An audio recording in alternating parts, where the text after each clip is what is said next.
تعالوا النهاردة نعمل مع بعض كيك الرواني الخطير. الكيكة دي من الكيكات القريبة جدا لقلبي. كيك كده تحسوها مزيج من البسبوسة والكيك. طعم جوز الهند بيبقى تحفة فيها، وسهلة ومكوناتها بسيطة جدا. أول حاجة هنعمل شربات مع بعض عبارة عن كوباية ونص من السكر على كوباية ونص من المية.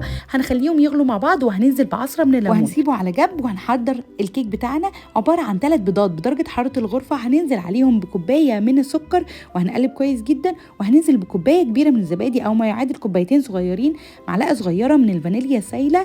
وهنقلب الكلام ده كله كويس جدا مع بعض بالمضرب اليدوي، مش محتاجين اي ميكسر، يعني الموضوع سهل جدا. هننزل بنص كوبايه من الزيت، زيت نباتي يفضل لو زيت ذره. وهننزل بكوبايه من دقيق السميد، وده هتلاقوه عند اي عطار، بس تقولوا له دقيق السميد الناعم. وعليهم نص كوبايه من جوز هند يكون مطحون ناعم.